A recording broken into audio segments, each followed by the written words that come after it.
The broadcast is now starting. All attendees are in listen-only mode. Hello, everyone, and thank you for joining us today. You've logged on to the Nelson Labs webinar, Virucidal Efficacy Testing for Submission to Regulatory Agencies. We thank you for joining. Just a few housekeeping items before we get started. If you missed one of our webinars, or if you'd like to refer back to this one or other webinars, you can always find them on the Nelson Labs website on the On-Demand Webinars page listed under Education. You can receive notifications of upcoming live and on-demand webinars by liking Nelson Labs on Facebook, Twitter, or LinkedIn. We invite you to register as well for free for the Sotera Health Academy at soterahealth.com/academy. There you will find curated content from industry thought leaders, from introductory sterilization and lab testing topics to advanced in-depth learnings. Our expert advisors have filled this academy with cutting-edge educational content and resources to help you mitigate risk, go to market faster, and achieve excellence in your field. Now, Nelson Labs is a leading global provider of laboratory testing and expert advisory services for the medtech and pharmaceutical industries. The company performs over 800 rigorous microbiological and analytical laboratory tests across the device, pharma, and protective barrier industries. The experts at Nelson know that every test matters and requires solutions to complex problems to improve patient outcomes and minimize client risk. So let's get started today. We're joined by Dr. Vola Teagle. Dr. Teagle is a departmental scientist at Nelson Laboratories Bozeman. Prior to joining Nelson Laboratories, Dr. Teagle worked for 15 years as a principal scientist and the Virology Laboratory manager at Bioscience Laboratories, which became a part of the Nelson Labs family in 2021. Dr. Teagle's gained postdoctoral experience working with various viruses at the CDC in Atlanta. Dr. Teagle leads viral clearance and other studies and provides scientific support to the study directors in the Virology Lab at Nelson Labs Bozeman. We do encourage your questions and to submit them at any time in the questions box. Dr. Teagle will try to answer as many of those questions in the last remaining minutes of our session today. And to begin today's presentation, I'd like to turn the time over to Dr. Teagle. Hello, everyone. Today we are going to discuss virucidal efficacy testing that is used by different companies manufacturing virucidal products for submission to regulatory agencies.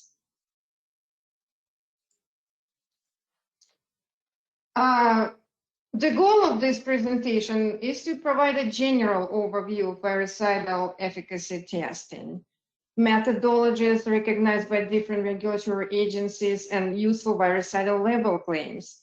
This presentation will include details on critical testing requirements and acceptance criteria of current standardized and modified methodologies applied by our laboratory, Virology Laboratory at Nelson Laboratories in Bozeman.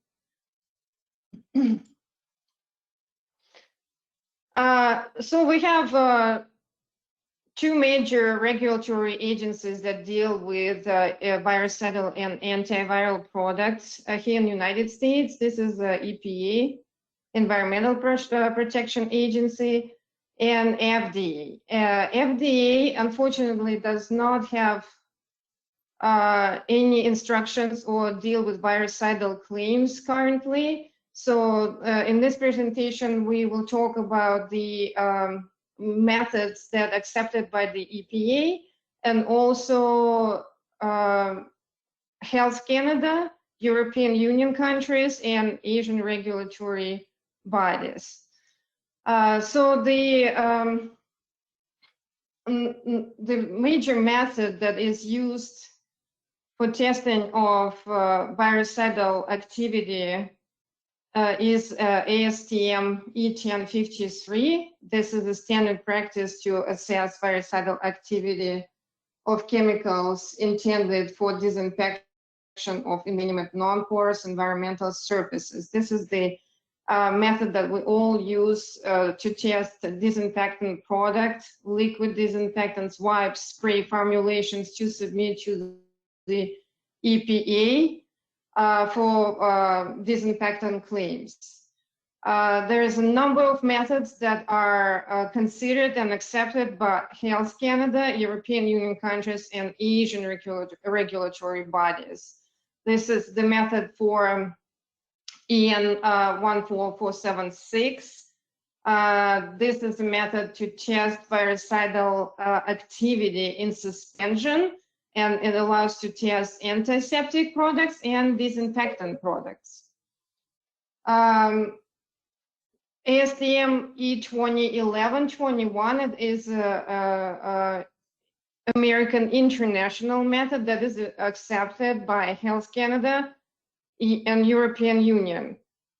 This is a whole hand method of testing of antiseptic product. That's a clinical testing. Astm E1838 is a finger pad method for testing of antiseptic. It's also a clinical testing. So this also accepted by Health Canada and European Union. The fairly new method is European norm EN 16615. That is a so-called full field test for disinfectant wipes of disinfectant used on wipes.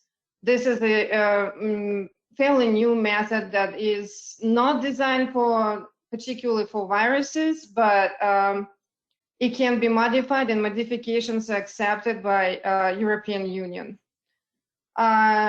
International standard organization methods such as ISO 18184 for textiles, so testing of antimicrobial coated textiles. This is fairly new methods as well. It's very much accepted by Health Canada, European Union, and very popular in Asian, such as in China, Thailand, Southeast Asia, and obviously accepted by their regulatory bodies. So ISO 21702 is a methodology of testing antimicrobial coated non-porous surfaces. So this is the method for pre-coated with the antimicrobial surfaces, which is very popular, especially recently. So we'll move on to discussing the particulars of these methods. So Astm E1053 is the major method for testing of disinfectants and submission to the EPA. It is specified in the EPA Office of Chemical Safety and Pollution Prevention, that so-called OCSPP 810 documents. This EPA issued documents specify very strict and very particular requirements for testing of disinfectants. In this slide, you can see that's quite a bit and a lot of requirements. The major requirements is test that every disinfectant is tested at a lower certified limit concentration. Testing laboratories like ours absolutely have to receive the certificates of analysis for each test batch from the manufacturers. For virology testing, it is required to test 2 batches of test substance. Currently, for SARS coronavirus 2, EPA requires testing of 3 batches. Normally, it is 1 carrier per batch that we test virucidal activity of disinfectants. And 2 carriers per batch for surrogate viruses. If you have questions about surrogate viruses, we later can discuss that.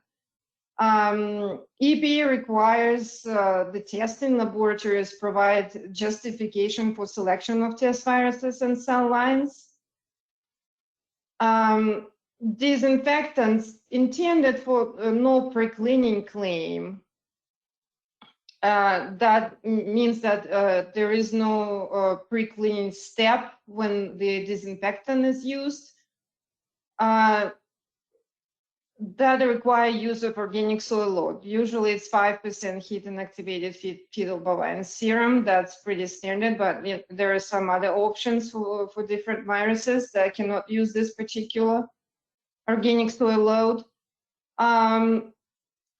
In the cases when the product requires dilution, there's a hard water that is defined by the EPA how to prepare it. Contact time can be any depending on the product, on the manufacturer. And we have to confirm the neutralization of the product following exposure to prove that that exposure that the manufacturer claims is actually what it is, what it tested at. But there are some instances when partial neutralization is also accepted by the EPA for virucidal claims. So in particular, this Astm 1053 is a very straightforward method. In virology studies, carriers that use for inoculation of virus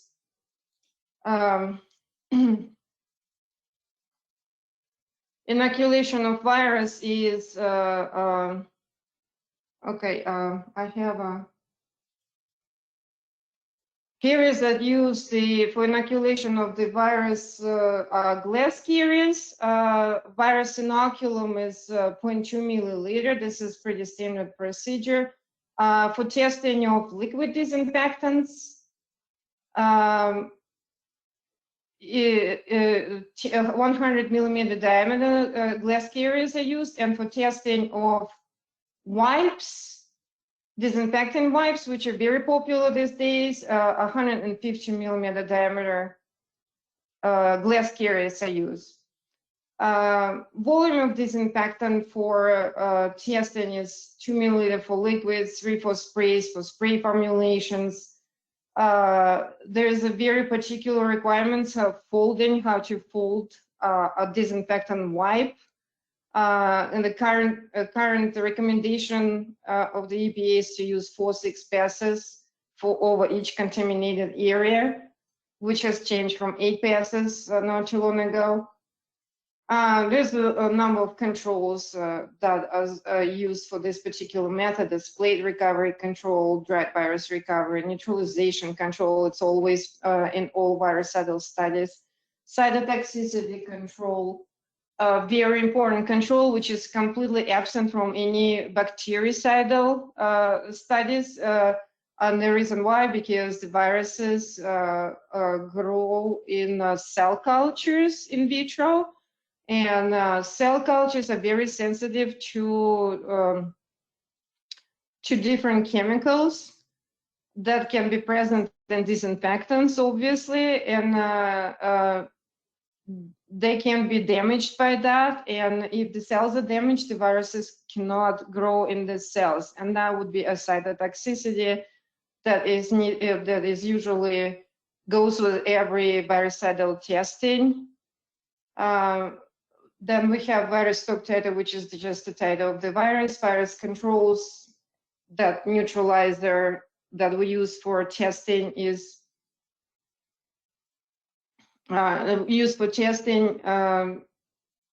is tested against the virus and see if it has any effect on the virus infectivity. The neutralizers themselves are tested versus cell culture as well. To see if the neutralizers have any effect on the cell cultures. So neutralize and obviously cell control of viability of cells on itself. so this is very common for all virucidal studies to have a lot of controls that are dedicated to the to cell cultures.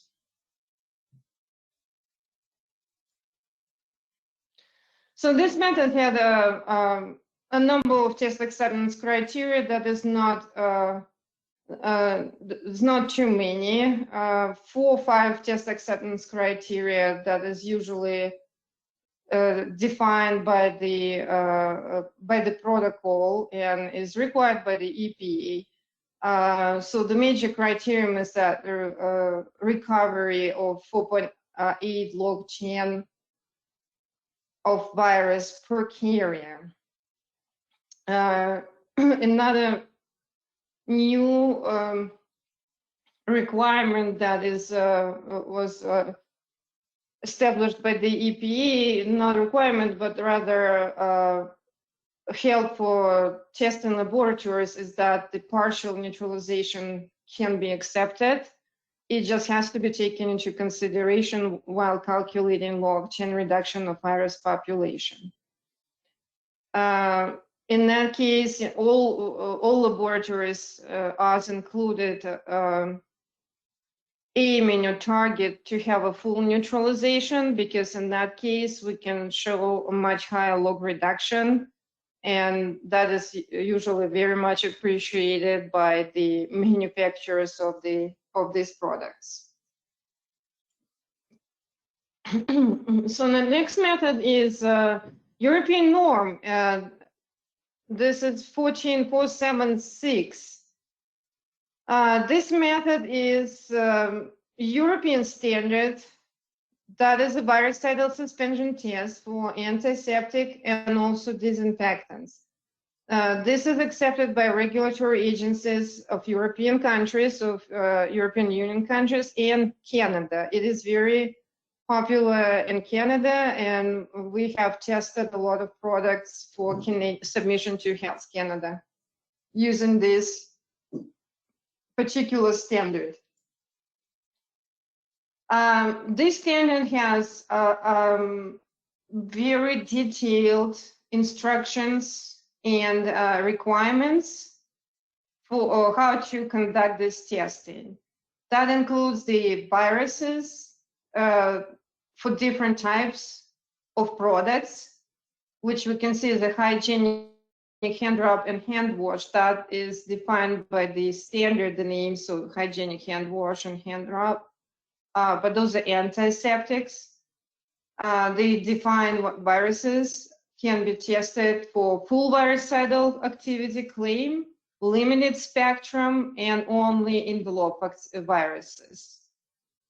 That allows different kinds of products. Some of them are very mild antiseptic to still have an ability, opportunity to have a claim. If they're tested, for instance, against envelope virus, and they're not very effective against the number of viruses that are listed above for limited spectrum or for full virucidal activity, such as adenovirus, norovirus, they still can have a claim for activity against envelope viruses by testing vaccinia virus, which is a lot more sensitive to inactivation than the other viruses listed above, non-enveloped ones. So for instrument disinfection, there is no such option as envelope virus, and surface disinfection as well. However, from experience, we know that for surface disinfection, there is one as well. So from experience, we know that usually manufacturers test not only the viruses listed by the standard, but the viruses that they're more interested in, that they're more epidemiologically significant at the moment. However, in European Union and Canada, the hierarchy is accepted. So basically, for the Canadian submission, if a product can kill poliovirus, then it is considered that it is broad virucidal activity, and it is going to be effective against every virus. So it's just considered as virucidal. The European Union has the same principle of hierarchy. In the United States, that principle hasn't been accepted yet fully. So there's also textile disinfection, and in that case, they use parvovirus. Usually it's murine parvovirus because it's more resistant to high temperature treatment than any other viruses. So this particular standard has defined the interference substance, which is the same as organic soil load in Astm methods. In Astm methods, it's usually fetal bovine serum that is used as organic soil load. In European standards, it is bovine serum albumin.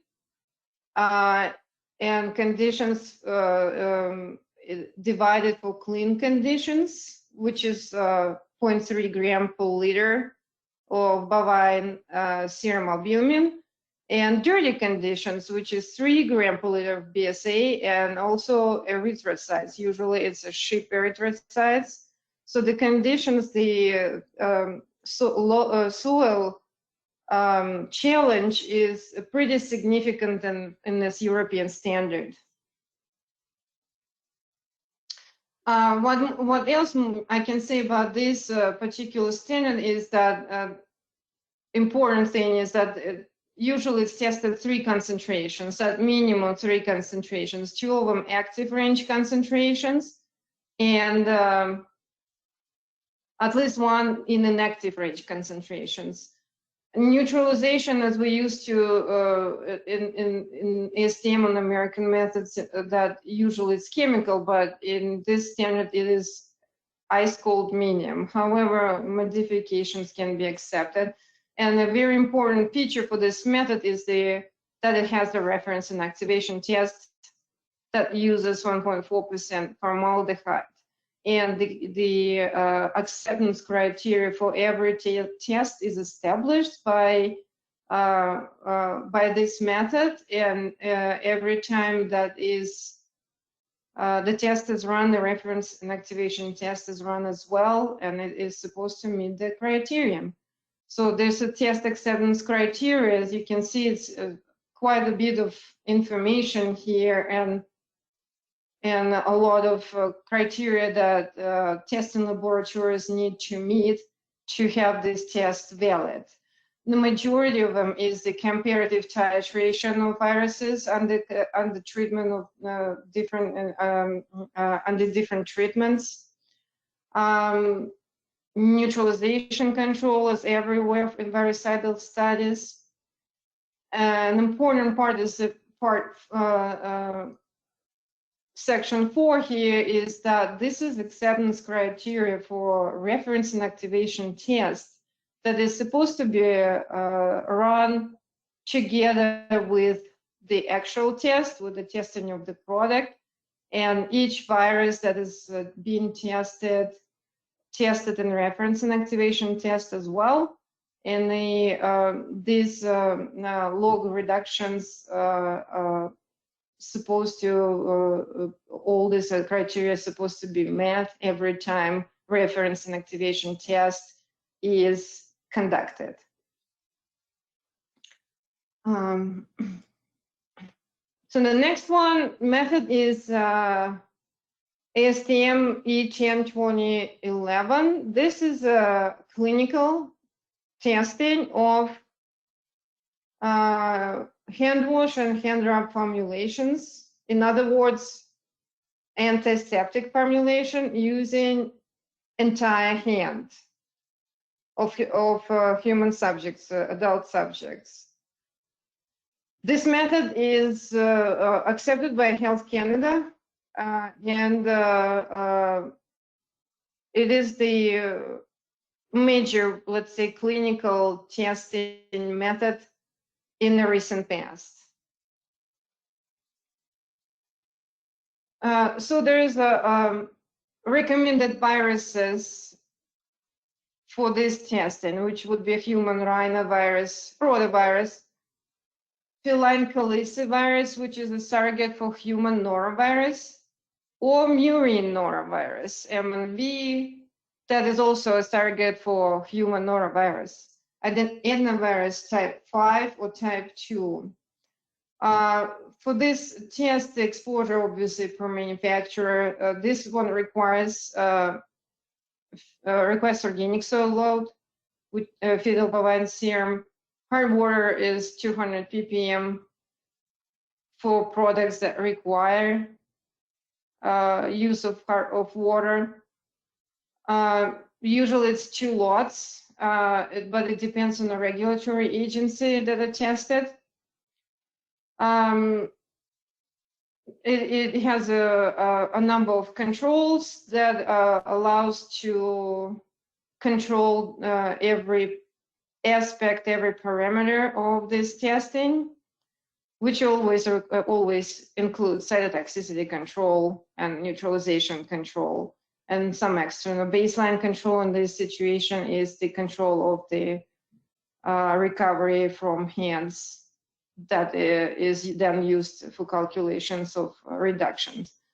So the what about efficacy? The method itself does not specify what efficacy can be accepted, but regulatory agencies and Health Canada and European Union usually consider 2 log reduction or over 2 log reduction as unacceptable for hand wash and hand rub sanitizer products.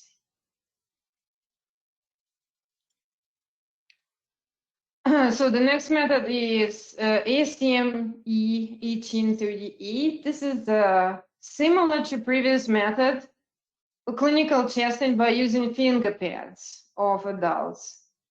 It is also accepted by Health Canada, but it is becoming a little less popular than the whole hand method. So the basics are the same, except using finger pads on hands for antiseptic testing of antiseptics. And again, the recommended viruses depend on the regulatory agency, but usually it's rhinovirus, hepatitis A, rotavirus, feline calicivirus for human norovirus, and adenoviruses. These are the viruses that actively can be spread by hands, and they are all non-enveloped viruses and resistant to inactivation. Again, for this method, 2 log reduction is considered an acceptable efficacy for hand wash and hand rub sanitizer products.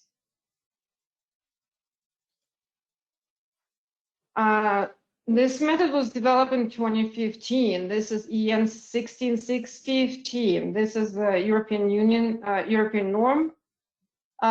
This is so-called 4-field test for disinfectant wipes or disinfectants, liquid disinfectants used on wipes. This is accepted by regulatory agencies of European Union countries and Canada.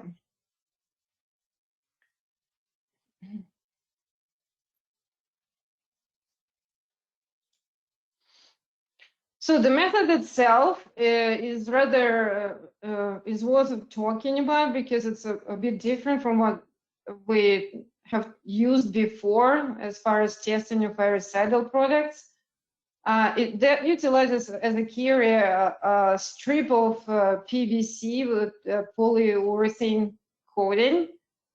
On this strip of PVC on this carrier, the laboratory, the technician usually draws 5 by 5 centimeter squares, 4 of them, and one of these squares gets inoculated with virus, 50 microliters of virus suspension. And that virus is let dry, just like we would do for any disinfectant test.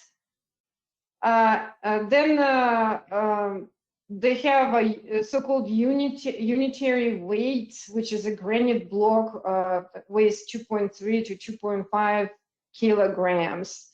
On that block, the wipe that is being tested is placed, and then after that, everything and after that,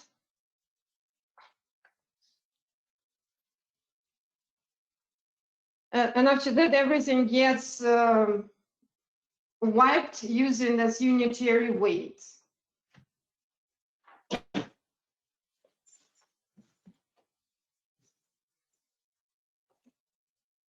So this is the slide that presents the field for field test. This is a strip of PVC with the marked fields. One of the fields gets inoculated, then it gets wiped forward and backward, and each of these squares get sampled and tested. So the principle of this method is to see if the virus gets actually spread around in a life situation when people use wipes, whether they can, whether the virus is not being spread by those disinfectant wipes, and that method allows to test if the disinfectant wipe is truly disinfecting. For this method, the test parameters and conditions are pretty common for the European norm standards.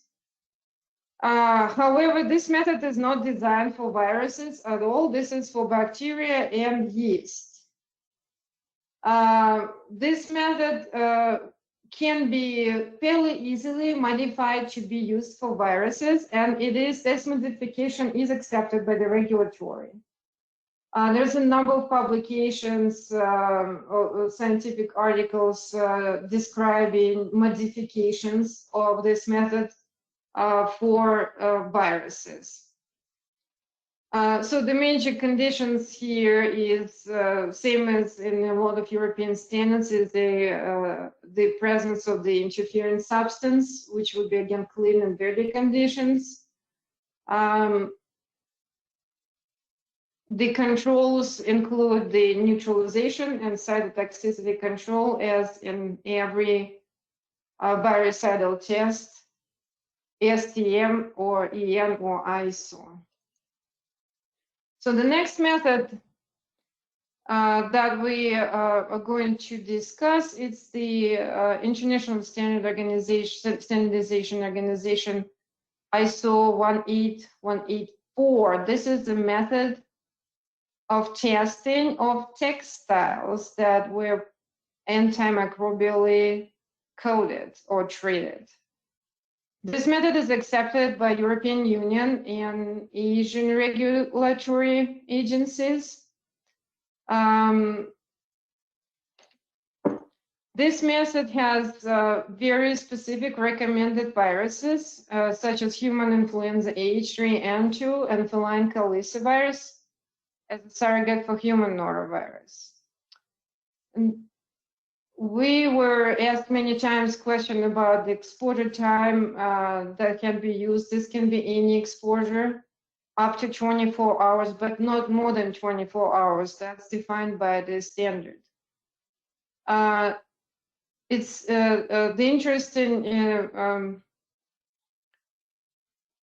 thing about this particular method that uses 2 by 2 centimeter swatches that are cut from a test material, and always use control material. It is necessary to know for people who manufacture treated antimicrobial treated fabric that control material that is not treated is absolutely required for this testing. This method has 3 necessary replicates of testing for test material and untreated control samples. It also includes neutralization control, doesn't have cytotoxicity control, unlike every other method, it has baseline control. This is the immediate elution from control material.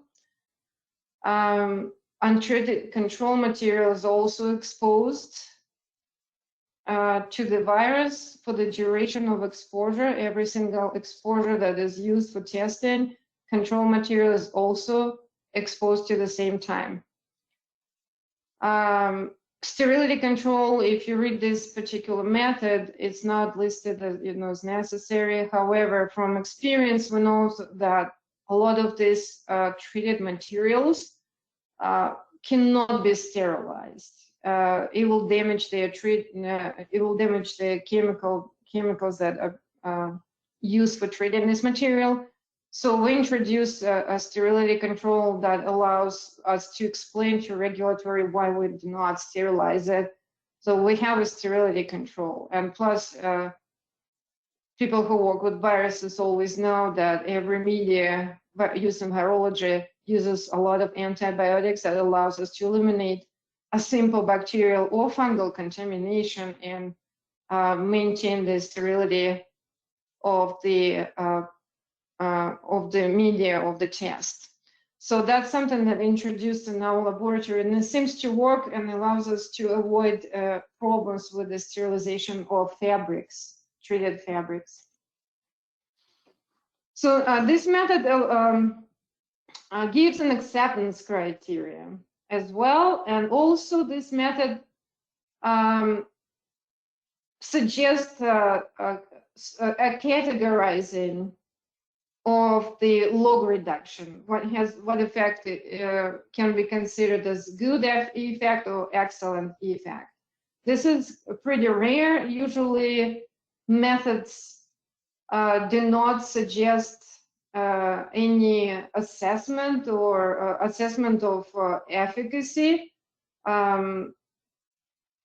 It is usually the responsibility of regulatory agencies, but this method suggests what can be considered as a good effect, virucidal antiviral effect, or excellent effect. Anything over 2 log reduction is considered, but less than 3 is considered as a good effect, and log reduction that is more than 3 as an excellent virucidal antiviral effect. So the next method that is very similar to the previous is ISO method 21702 that measures antiviral activity on non-porous surfaces that are antimicrobially treated. This is also accepted in European Union and by Asian regulatory agencies. The test parameters and conditions for this virus are as follows. The recommended viruses, again, human influenza A, H3N2, and feline calicivirus. That is a surrogate for human norovirus. Exposure time for treatment for is any recommended by manufacturer, but not more than 24 hours. It is required to have test and untreated control carriers. The carriers are 5 by 5 centimeters. In this method, virus is inoculated onto the treated carrier and untreated carrier, and also covered with the inert film that is 4 by 4 centimeters, which follows, and that follows by the exposure of the virus to the treated and untreated carriers. This method also requires 3 replicates of testing. Controls are similar to the controls of the previous method. That's an input control that is used to compare the recovery of virus after treatment with the initial recovery of virus. It has neutralization control as usual, and this one has a cytotoxicity control. Sterility control is not, or sterility of these carriers are not required by this method. But absolutely can be performed if it's necessary, if somebody wants to see the sterility. So this method has a similar acceptance criteria, but this is a more complex acceptance criteria that requires a lot of calculations and meeting the fairly tight acceptance in the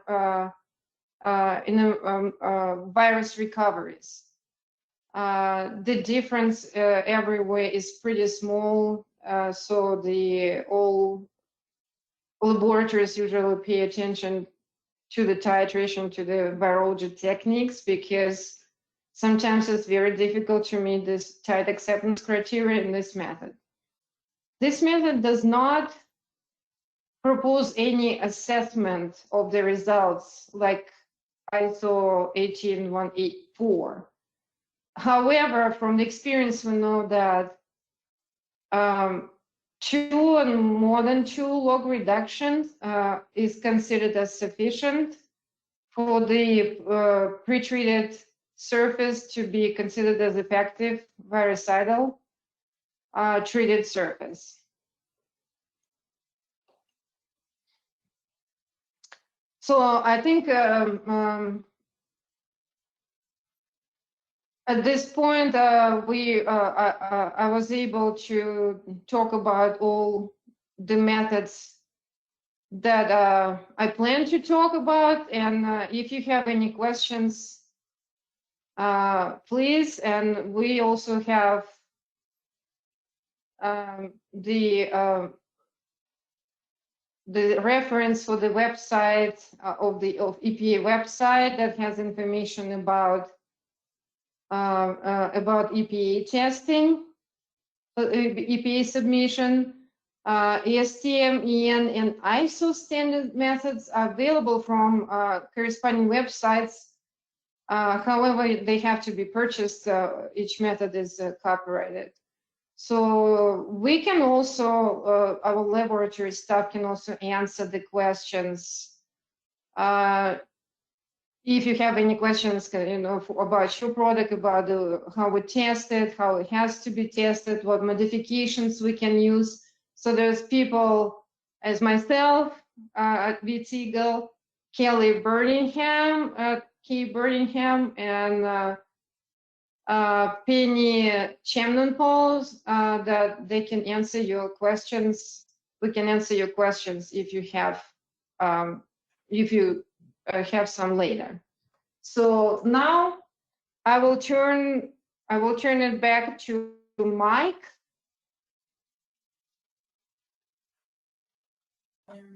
Thank you, Dr. Teagle, for that valuable information and for your insights. We've all learned some great information today, and you've given us a lot to think about. We have received some questions, and we encourage you to send in any more if you have them. We'll try to answer as many as we can in this final remaining minutes that we have with in this webinar today. So my first question that I have is EN 14476 tested under clean conditions only for hand rubs and hand wipes?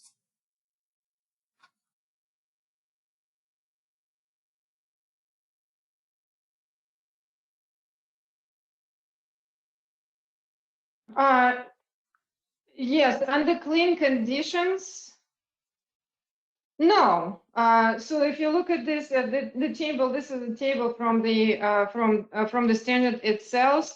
Under clean conditions, hand rubs and hand washes can be tested, so as instrument disinfection and surface disinfection can be tested using clean conditions.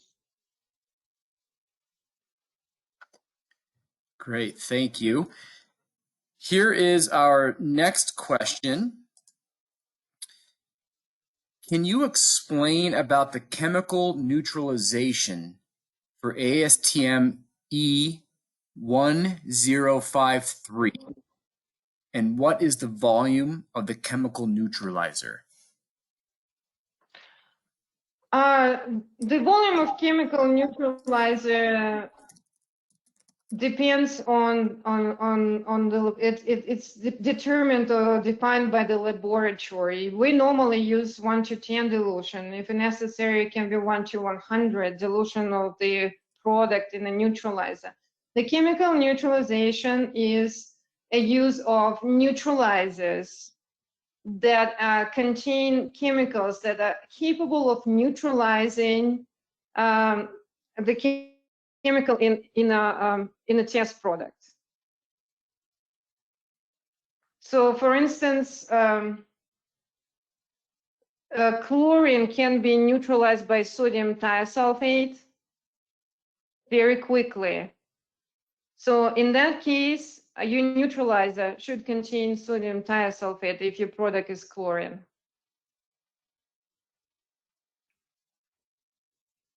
Great, thank you. Well, another question here. Could you explain about application of Astm E 1053 for virus surrogates like phages?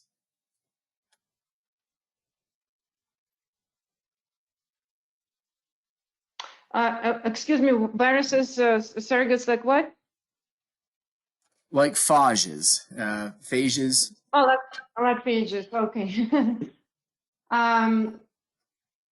You know, for Astm 1053, that was the method, right? No, we have not seen phages used as the surrogates so far. So there's several accepted surrogates. Both EPA and Health Canada defined what surrogates they can accept. That is not a whole lot, you know. Human norovirus, it's in EPA accepts feline calicivirus as surrogate. Health Canada accepts murine norovirus as surrogate for human norovirus. Bovine viral diarrhea virus is accepted as surrogate for hepatitis C. Duck hepatitis B virus is accepted as the surrogate for human hepatitis B. Phages, it has been conversation to use phages, some of the phages as the surrogates, but so far, these are the accepted surrogates by EPA, by regulatory. If you want to have a claim against human norovirus, you have to test feline calicivirus for submission to the EPA and murine norovirus for submission to the Health Canada, although Health Canada will accept feline calicivirus for disinfectants as well. All right, thank you.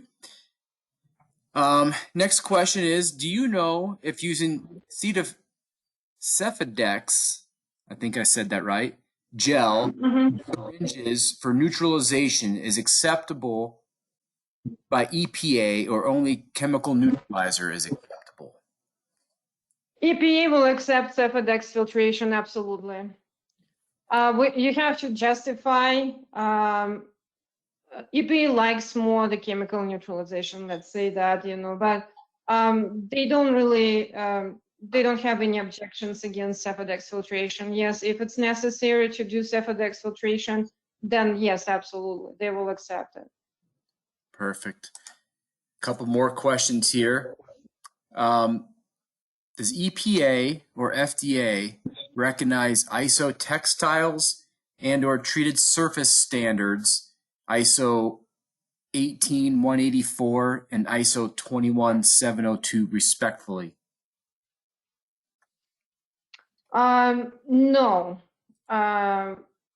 No, EPA or FDA are not very familiar with ISO standards, and they do not recognize this particular standard. However, with the FDA, the route for submission could be is drafting a protocol based on science, based on ISO standard, and submitting to the FDA the protocol for review and comments and modifications and things like that. And they might be able to accept that particular protocol, but not just plain reference to ISO standard is not going to work with the FDA or EPA.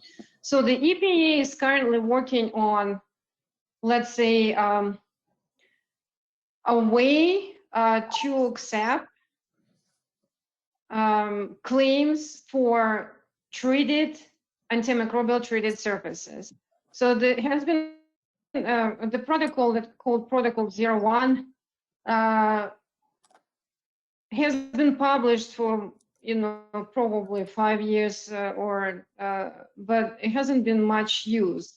But this method is for testing of bacteria against bacteria, treated surfaces against bacteria and residual activity. It's not designed for viruses, however, it can be modified for viruses, but that work right now still continues on how to adapt this method to treat, to test and have a claim for pre-treated surfaces, for antimicrobial coated surfaces. So it's not, I don't believe it's finalized yet. Perfect. Okay, we have time for a few more questions. Someone's asking here if you can just confirm the volume of Neutralizer again. Is it 1 to 10 or right. 100? Is ratio of virus to Neutralizer? Okay. All right. This is absolutely depends on the laboratory what you would like to use. Now, normally we use 1 to 10. Perfect. Portions of everything, but it can be anything else, and it depends on what is necessary and what is normal practice in the laboratory. Perfect. Thank you. So another question here is, what kind of Cephadex gel is used, and is it used with Neutralizer? What kind of Cephadex? I think it's 20. L20. I'm not quite sure if I can remember the exact name of the Cephadex brand or type, but it is specified in the method, in the EN method, detailed procedure. And also, I believe there's a Cephadex filtration. If you look at the Astm E1054, there should be a Cephadex filtration procedure. That is also lists the Cephadex that preferred to be used for this particular for neutralization, for filtration. Astm E1054 and EN14476, they have procedures for Cephadex filtration of toxic materials, of toxic products. Can it be used with the chemical neutralization? That's what we always do, because Cephadex does not provide immediate neutralization, which is necessary to confirm the duration of exposure. It has to be immediate. We usually transfer an aliquot following the end of exposure into chemical neutralizer, and then we pour it into the a column filled with Cephadex. So in that case, we can stop the activity of the product immediately, and then after that, filter it using the Cephadex columns. In the case of virucidal studies, it's not so much activity of product against the virus that lingers following testing on a neutralizer, but the cytotoxicity. So usually cells are a lot more sensitive to the chemicals that are not properly neutralized than viruses. So we have very rarely had problems neutralizing. I activity of the product against viruses, but mostly had problems neutralizing that activity against cells. And in that case, neutralizing it first in a chemical neutralizer, we stop the activity of the product against the virus. And then by doing Cephadex filtration after that, we eliminate cytotoxicity of that product. Great. Okay, I think we have time for one last question. And here it is. How do you consider limit of detection for Astm E1053? For example, volume of chemical neutralizer. Is the volume of inoculation, cell toxicity, would that all be considered in limit detection calculation for the test? So the limit of detection is not, everything is connected in the virucidal test. So we perform titration using TCID50 titration method. For this method, it is very convenient to use 10-fold dilutions of everything. It is easier to calculate. It is pretty standard procedure using a 10-fold dilution. However, a 5-fold dilution can be used as well if laboratory chooses to do so. So we consider, we keep with 10-fold everywhere. So for instance, for 1053, the inoculation volume of virus is 0.2 milliliters. So we normally use then 2 milliliters of the product, right, which is recommended by the standard, and then we add 18 milliliters of the neutralizer to the carrier. So your first dilution of the virus that you have in that mixture is 10 to minus 2. Following dilutions are usually 10-fold as well. So the first dilution you can plate on cell culture is 10 to minus 2. 0.2 plus 2 product and plus 18 milliliters of the neutralizer that is added into the carrier to stop the exporter. I hope I answered this question. It sounded good to me. But we again, we're out of time, and we'd like to thank Dr. Teagle for that thorough and informative presentation, and for all of her insights. I would like to thank you, the viewer, for attending this session. This webinar will be available on the Nelson Labs website here in the next few days if you would like to go back and reference it at any time. And we hope that you found this information to be valuable. Thank you, and have a great rest of your day.